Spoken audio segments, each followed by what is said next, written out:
সবাই কেমন আছো? আশা করি ভালো আছো। আমি জয়শ্রী চলে এসেছি আবারও একটা নতুন ভিডিওর সাথে। আশা করি তোমরা সবাই খুব খুব খুব ভালো আছো। আর আজকে হলো বৃহস্পতিবার, এখন বাজে সকাল 6:30। এখন থেকে আমি আমার ভিডিওটা শুরু করলাম। যারা চ্যানেলে নতুন, চ্যানেলটা সাবস্ক্রাইব করে নিও। যারা পুরনো বন্ধু আমার সাথে আমার ভিডিও দেখছো, সবাইকে ধন্যবাদ আমার ভিডিও দেখার জন্য। তো আজকের দিনের কাজকর্ম শুরু করে দিলাম। ঘুম থেকে উঠে বাথরুম থেকে বেরিয়ে জামা কাপড় চেঞ্জ করে ছাদে চলে এসেছি। এই জামা কাপড়গুলো মাখাবো, যাবো এই সিঁড়িগুলো সব ঝাড় দেবো, পরিষ্কার করবো, মুছবো, ঘর দৌড় মুছবো। চলতেই থাকলো কাজ, তোমাদের দেখাতেই থাকলাম। তার মধ্যে বক বক, ভালো লাগা, খারাপ লাগা, আনন্দ, মজা, রাগারাগি, খুনসুটি, কান্নাকানি সব আছে। চলো, তো তোমাদের গুড মর্নিং জানিয়ে আমি আমার কাজ শুরু করে দিলাম। বালতি নিয়ে নিলাম, সার্ফের কোটো নিয়ে নিলাম। আর জামা কাপড় তো রাত্রি রেডি করে রেখে দিই, রাত্রেবেলাতে গুছিয়ে রেখে দিই, যেগুলো সকালে মাখাবো। তো মাখিয়ে দিচ্ছি, একটা একটা করে মাখিয়ে একটা একটা করে বালতিতে তুলে রাখবো। কারণ এগুলো শুধু ঘামের গন্ধ, আর কিচ্ছু না, নোংরাও না। কারণ একদিন দুদিন অন্তর কাঁচা হয়। তো আমি মাখিয়ে দিয়ে যাব, মাখিয়ে রেখে দিয়ে যাব। যখন কাজে কাকিমা আসবে তখন এগুলো কেচে দেবে। তো এগুলো মাখিয়ে রেখে দিচ্ছি, বালতিতে ভরে রেখে দিয়ে যাব মাখিয়ে। কারণ সে আসবে, মাখাবে, সঙ্গে সঙ্গে ধুয়ে দেবে। আমরা কাচলে মানে আধ ঘন্টা 1 ঘন্টা সময় লাগে কাচতে, আর ওরা কাচলে 15 মিনিট সময় লাগে। আসে দপ দপ করে দেয় আর ধোয় আর মেলে দেয়। তো সেই জন্য আমি ভালো করে মাখিয়ে দিয়ে যাই, যাতে ও যাই করুক সার্ফটা তোকে কাটাতেই হবে। সেই জন্য একটু বেশি করে সার্ফ দিয়ে তুলে তুলে মাখিয়ে দিই। আর ওরা জল থাকলে রাখবেও না, ফেলে দেবে। সেই জন্য আমি অল্প অল্প করে জল নিই আর মাখাই। যেটুকুই জল দরকার হয় সেটুকুই করি, কারণ শুধু শুধু সার্ফ নষ্ট করে লাভ নেই। তো সেগুলো করে নিচ্ছি। যেদিন শরীর ভালো থাকে না বলি কাকিমা মাখিয়ে নাও, সেদিন নেয়। মানে মাখিয়ে নেবে না নয়, আমি মাখাতে দিই না, করে রাখি। তাতে সুবিধা হয়, আমারও সুবিধা হয়, ওরও সুবিধা হয়। আমারও মনের মতন করে মাখানো হয়, আর ওরও সুবিধা হয়। মাখিয়ে রেখে দিলে এসে দুপদাপ করে মেরে দেয়, কেচে দেয়, চলে যায়। তো এটাই হলো সুবিধা। তো আমি মাখিয়ে নিচ্ছি, মাখিয়ে নিয়ে আরও সব অনেক কাজ আছে। আজকে অনেক সকাল সকাল উঠে পড়েছি। সকাল সকাল ওঠা মানেই প্রচুর কাজ। আর সকাল সকাল ঘুম কখন ভাঙে জানো? যখন মানুষের রাত্রেবেলা ঘুমটা একদম পরিপূর্ণ হয়ে যায়। অ্যালার্ম বাজার আগে ঘুম ভাঙা মানে নিজের ঘুমটা পুরো কমপ্লিট হয়ে গেছে তোমার, তুমি আবার উঠতে পারো। তো আর একটা সময় দেখবে শরীরে ক্লান্তি থাকে, আমরা অ্যালার্ম দিয়ে রেখে দিই, অ্যালার্ম বাজে কিন্তু উঠতে ইচ্ছা করে না, মনে হয় কি আরেকটু ঘুমায়। তাড়াতাড়ি শুয়ে পড়লে তাড়াতাড়ি কিন্তু ঘুম ভেঙে যায়। এখন আমার 6টাতেই ঘুম ভেঙে যাচ্ছে। আর যে এখন বড় ঘরে ঘুমাচ্ছি, এসির মধ্যে ঘুমাচ্ছি, একটু ঘুমের নড়চড় হচ্ছে না। তো সেই জন্য আমি ঘুমটা বেশ পরিপূর্ণভাবে হচ্ছে, ভালো লাগছে। তো দেখো বন্ধুরা, জামা কাপড় মাখিয়ে দিলাম। এবার চলে যাবো নিচে, দিয়ে নিচে গিয়ে ঝাড় দেবো। এই সিঁড়িগুলো সব ঝাড় দেবো আজকে, ঝাড় দিয়ে মুছবো। আর নিচে সব মুছবো। কালকে পায়ের যন্ত্রণায় পারিনি কিছুই, আজকে করব। আর তারপর 7:30 বাজলে চা বসাবো, সবাইকে ডাকবো। তার আগে সব কাজ করে নিই। ওরা যতক্ষণ ঘুমোচ্ছে ততক্ষণ শান্তি। কাজ করে কখন নিয়ে ওদেরকে ডাকলে কোনো অসুবিধা নেই। আর ওরা ডাকলেই চা দাও, এটা করো, ওটা করো, বিরক্ত করে। তার থেকে কাজ করে নিই। আমি এলাম, ভাবলাম ওপরে সিঁড়িগুলো ঝাঁট দিয়ে মুছে নিই। তো নাপিত দেখলেই নখ বাড়ে, সেই কথা আছে না, সেরকম আমার অবস্থা। সিঁড়িগুলো ঝাঁট দিতে এসে দেখো এই টিনটার মধ্যে লাগিয়ে দিয়েছিলাম ফুলগুলো, কত সুন্দর হয়েছে দেখো। ফেলে দিলে এই ফুল এমন না, ফেলে দিলেও হয়ে যাবে। এই যে এখানটা সরালাম, সব পরিষ্কার করলাম। এখানটা সব সরালাম, পরিষ্কার করলাম। মাটিটা সরালাম, এই গাছগুলো এক জায়গায় করে দিলাম। পরে আবার ঠিক করে দেবো। গাছটা 2-3 ঘন্টা ফাঁকা থাকুক, রোদ পাক। এগুলো সব ঝাঁট দিয়ে নিলাম। এই ছাদটা ঝাঁট দিলাম, ছাদটা পরিষ্কার করলাম। সেই ভিডিও ক্লিপটা ডিলিট হয়ে গেছে, তোমাদের সাথে শেয়ার করতে পারলাম না। সিঁড়িটা পরিষ্কার করছি, সিঁড়িটা ঝাঁট দিচ্ছি, ঝাঁট দিয়ে মুছে নেবো। কারণ যখন শরীর ভালো থাকে তখন চেষ্টা করি সব কিছু করার। আর যখন পারি না তখন কুই করি, রান্নাটা করতে গিয়ে একদম কষ্ট হয়ে যায়। তো আজকে ওপর পোর্শনের সিঁড়িগুলো মুছছি, কাল নিচের পোর্শনের সিঁড়িগুলো মুছবো। তো এই বাড়িঘর একটু পরিষ্কার পরিচ্ছন্ন রাখতে ভালো লাগে। কার কী হয় জানি না, আমার তো মনে হয় টিপটপ থাকাই ভালো। যে বাড়িটায় তুমি থাকবে সেখানটা কোনো জায়গায় নোংরা, কোনো জায়গায় ধুলো, কোনো জায়গায় অগোছালো, এগুলো আমি মেনে নিতে পারি না। আমার মনে হয় যে জায়গাটা থাকবো, যতক্ষণ পারি চেষ্টা করি, শরীর যতক্ষণ নেয় ততক্ষণ চেষ্টা করি টিপটপ রাখার। আর আমি যেগুলো পরিষ্কার করব সেগুলো যদি কেউ নোংরা করেও দেয়, সেগুলোও আমার কিন্তু মাথা গরম হয়ে যায়। আর যে বাড়িটা যখন করি না, ছাদটাও চেষ্টা করি পরিষ্কার পরিচ্ছন্ন রাখার, সিঁড়িগুলোও চেষ্টা করি পরিষ্কার পরিচ্ছন্ন রাখার।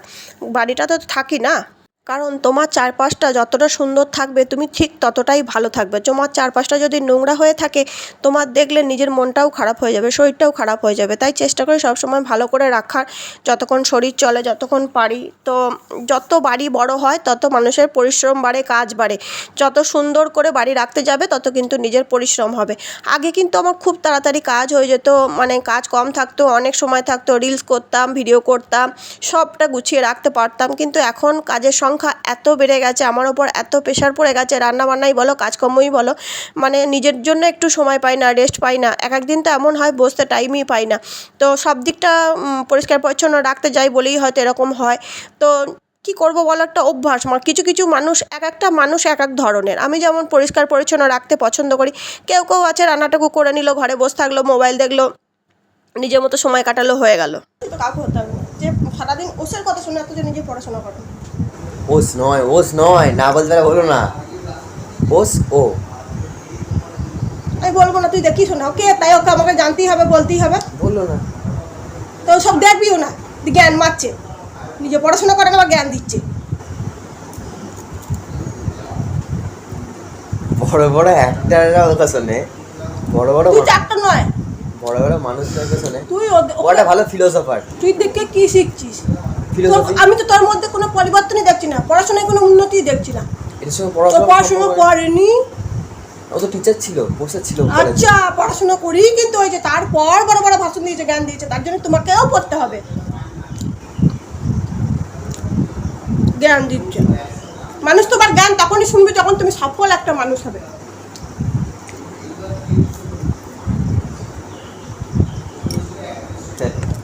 হুম, পয়সা না থাকলে সফল মানুষ না হলে তোমার জ্ঞান কেউ শুনবে না। আগে তোমার ব্যাকগ্রাউন্ড চেক করে দেখে তুমি, টাকা পয়সা না থাকলে দেখে নিও একদিন। আর আমি একটা এমন মানুষ, কিছুক্ষণ বসে থাকার পর ভাবি এরপরে কি কাজ করব, কি কাজ আছে, কি কাজ করলে নিজের বাড়িঘরটা সুন্দর করে গুছিয়ে রাখতে পারবো, নিজের বাড়িটা আরও ভালো লাগবে, সেটা চেষ্টা করি।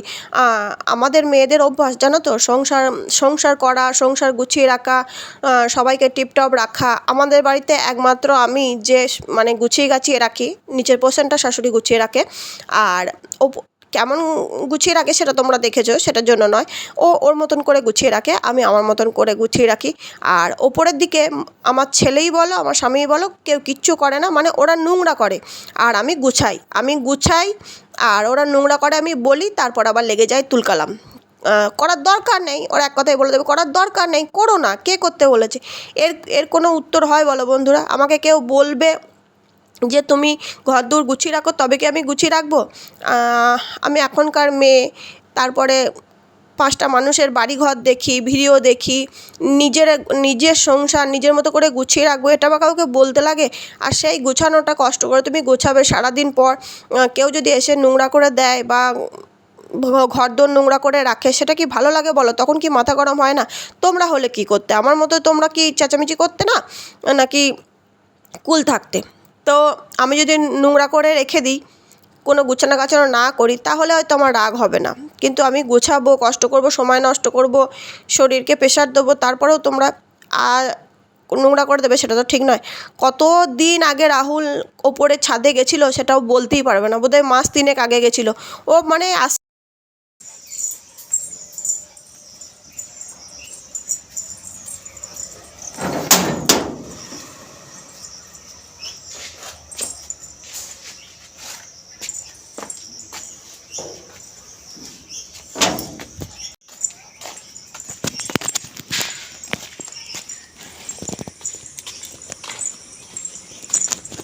আরে আমার 2টো পার্সেল ভুল হয়েছে, ঠিকানাটা চেঞ্জ করতে ভুলে গেছে, আমার বাপের বাড়ির ওখানে জিনিস পাঠাই দিয়ে ওখানে হয়ে গেছে।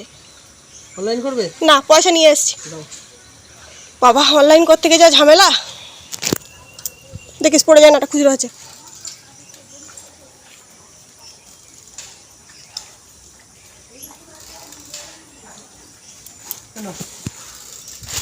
আগে অর্ডার করেছি সেটা এলো না, এটা চলে এলো। হচ্ছে ভুল হচ্ছে, অনেক আগে অর্ডার করেছি সেই জিনিস এলো না, এখন এটা চলে এলো, এটা পরে অর্ডার করেছি।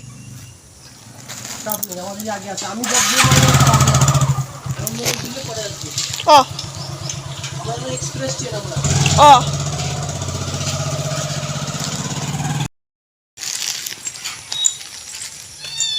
ঘুমাচ্ছিলে? ও সোনাটা,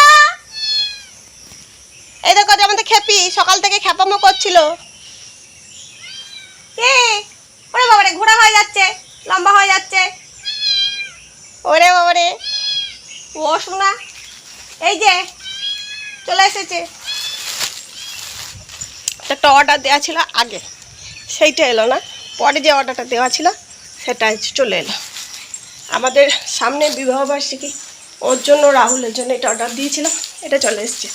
আর আমি আমার জন্য যেটা আগে অর্ডার দিয়েছি এমনি দরকারে, সেটা আছে। সব কাজকর্ম সেরে চলে এলাম ঠাকুর ঘরে। ঠাকুর ঘরে এসে আজকে ঠাকুরকে একটু ধূপ দেখিয়ে দিই, কারণ আজকে ফুল কম ছিল, ফুল দেওয়া হয়নি। ঠাকুরকে ধূপ দেখিয়ে যাব কাজ করতে। আর এদিকে কেউ কিছু একটা বলছে, যার উত্তর আমি দিচ্ছি বোধ হয়। কেউ কিছু একটা বলছিল, যেটা উত্তর দিচ্ছিলাম, আর তখন দেশলাইটটা জ্বালাবো ভাবছিলাম। কি বলছিল তখন, পরে তো ভয়েস দিচ্ছি, ভুলে গেছি। তো আজকে ঠাকুরের কাছে এসে ফুল দেওয়া হলো না, মায়ের পায়ে জবা দিতে পারলাম না, কারণ বেশি ফুল ছিল না, জবা ফুল ফোটেইনি। মায়ের হয়তো আজকে নিতে ইচ্ছা হয়নি, কারণ আমরা প্রকৃতির নিয়মে চলি, আমাদের নিয়মে তো কিছু হয় না। প্রকৃতি আমাদেরকে যেমনভাবে চালনা করে আমরা সেরকমভাবেই চলাফেরা করি। তো পুজো দিয়ে এসে একটু খুব জল টান ধরেছে, তারপরেই পুজো দিয়ে এলাম। আর মহারাজ আমাকে সঙ্গে সঙ্গে ফোন করে বললো, মা আমার পড়া হয়ে গেছে, বাড়ি যাচ্ছি। তো বাড়ি যাচ্ছি যখন বললো, আমি ভাবলাম ছাক, ছেলেটার আসতে তো দেরি আছে, তাহলে 10-15 মিনিট দেরি হবে, তাহলে আমি একটু নুন চিনি শরবত করে খেয়ে নিই। অনেকটাই বেলা হয়ে গেছে, 10:30 বেজে গেছে। তো আমি একটু নুন চিনি করে খাই, ছেলেটাও পরে বাড়ি আসবে, একটু নুন চিনি করে রাখি, ও এসে আর এরপরে আমি যাব রেশন আনতে। আর মনে হলো কে ডাকছে, তাই আবার মুখ বাড়িয়ে দেখলাম। এর মধ্যে দিয়েছি নুন, চিনি আর গন্ধরাজ লেবু এক ফোঁটা দিলেও এত সুন্দর সেন্ট বেরোয়, খুব ভালো লাগে। তো আমি খেয়ে নিলাম শরবতটা, খাওয়ার পরে আবার মহারাজের জন্যও করে রাখলাম। দিয়ে তারপরে মহারাজ বলল, মা শরবত তো খেয়েছি, এখনই খাবো না, তাহলে তুমি কন্ট্রোল চলে যাও। তো আমি না খেয়ে দিয়ে গেলাম কন্ট্রোল, মানে রেশনের দোকান। আর আমি গেলাম, আর যে রেশন দেয় সে উঠে চলে গেল, দিয়ে টিফিন করতে চলে গেল। আমি ভাবলাম যাব, আমাকে বললো আমার খুড়শাশুড়ি যে রেশনের দোকান যা, 2 জন আছে, তো ভাগ্য ভালো হতে হবে তো গো বন্ধু, ওপরওয়ালা সঙ্গ দিতে হবে তো। আমার কপালে তো মানে ভালোভাবে লেখেনি। যখন ওপরওয়ালা আমার কপালটা লিখেছিল, তখন মনে হয় গিন্নির সঙ্গে ঝগড়া করেছিল, ভুলভাল লিখে ফেলেছে। আমি মানে স্টেশনে যাব, ট্রেন চলে যাবে, তারপরে কীরকম রোদ দেখো, রোদের মধ্যে যাচ্ছি রেশন আনতে, প্রচুর রোদ। ময়নার মা কি মাছ ধুচ্ছ? বাহ, মাছের মধ্যে রুই আর শাকের মধ্যে পুঁই, বুঝলে, দুটো স্বাদ বেশি। হ্যাঁ হ্যাঁ, এই বাগানটার ভেতরে আমাদের রেশন দেয়, এখানে সবাই রেশনের জিনিস নিচ্ছে, দাঁড়িয়ে আছে। আর সুন্দর জায়গাটা, তাই না?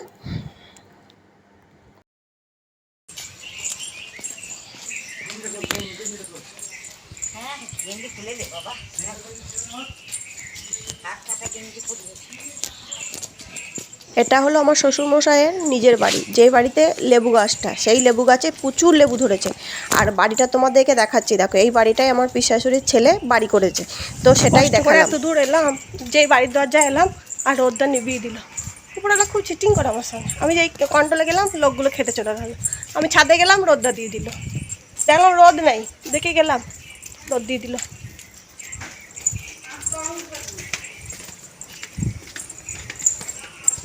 কাকিমা, কাকিমা নিয়ে এলাম।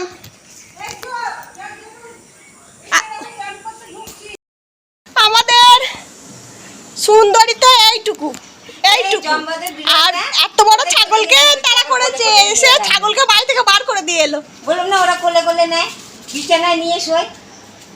আমাদের খাটে ওঠার জন্য কি করে, একদিন লাফে উঠে পড়েছিলাম, নামিয়ে দিয়েছি। খাটে উঠলেই উঠবে, ধরতে পারিনি, অভ্যাস করলেই ওপরে উঠে পড়বে। আর রাহুল বাড়ি থেকে দূর করে দেবে, আজকেই বলছিল বড় হয়ে গেছে, বার করে দাও। থাক, তোর প্যাকেটটা দিয়ে দে না। এক একটা দিন এমন আসে, যেই দিনগুলো খুব চাপ হয়ে যায়। তো মিস্ত্রি কাজ করছিল, রেশনের দোকানে গেলাম, খাওয়া দাওয়া ঠিক করে হলো না, আবার দুপুরে খেতে বসে পড়েছি। আজকে বেশি কিছু রান্না করিনি, আলু দিয়ে ভেন্ডি দিয়ে পোস্ত করেছি, আর বোধহয় ডিম করেছিলাম, ডাল করেছিলাম, আম কেটে নিয়েছিলাম। এর মধ্যে দিতে এসেছে দুধ। আম খেতে খেতে গেছি দুধ আনতে, আর আম খেলে মুখে আম তো লেগে থাকবেই বলো। সে কি হাসছে আমাদের ঘোষ, বলছে যে এ মা মুখ ভর্তি আম। তা আমটা এত বড় জিনিস, মুখের মধ্যে নিলে মুখে তো পড়বেই, মুখে তো লেগে থাকবেই। আর আমার তখন খাওয়া শেষ হয়নি, তাহলে আমি মুখটা কী করে ধুয়ে যাই বলো। সে হাসছে, আমার খুব মানে লজ্জা লেগে গেছে যে আম খেয়েছি। যে আমি আবার ওকে বলছি যে আম খেয়েছি, মুখে আম লেগে থাকবে না, তুমি এত দেরি করে আসছো যে আমার খাওয়ার টাইমে খাবারটাই খেতে পারছি না। মানুষ সারাদিন কষ্ট করে দুটো খাওয়ার জন্যে, খেতে বসে যদি দুধ চলে আসে কীরকম লাগে বলো। তো এখন সবজির পরিমাণটা বাড়িয়েছি, সবজিটা বেশি খাচ্ছি, ভাতের পরিমাণটা একটু কমিয়ে দিয়েছি। ওই দেখো আম খেয়েছি, আম খেলেই মুখে লেগে থাকে। আর ও হাসছে দেখে আমার আরও লজ্জা লেগেছে। আবার পরের দিন খেতে বসেছি, আবারও দুধ দিতে এসছে ওই টাইমে। আগেও ওরম করতো, কিছুদিন আগে তাড়াতাড়ি আসছিলো, এখন আমার সেই একই টাইম করে ফেলেছো যখন খেতে বসবো। ওই দেখো এবার প্রথমে এবার ডিম খেলাম। তো পাটা হাঁটলে তো পাটা যাবেই। তো কনফিউজ কার পায়ে যাবো? নে নে নে নে, গাছটাকে খেতেই হবে। হ্যাঁ হ্যাঁ হ্যাঁ হ্যাঁ, খা খা খা খা, কোনটা খাবি খা খা। জঙ্গলের মধ্যে বাঘ ঢুকে পড়েছে, বাঘের মাসি বিড়াল।